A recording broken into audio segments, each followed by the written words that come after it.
Sakykit, kiek dabar mes tų inokuliantų naudosim? Kadangi dar anksti sodinti, bet parodyti tikrai galim ir esame mano eksperimentiniam darželyje. Paprasčiausiai ir 2 būdai.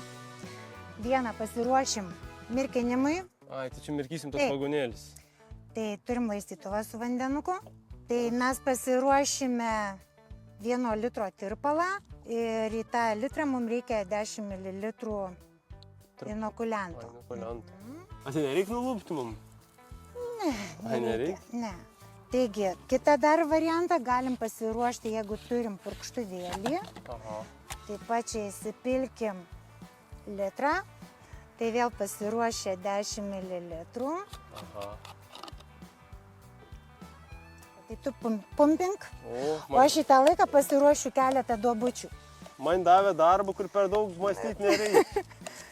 Taigi, va, tas vienas iš būdų.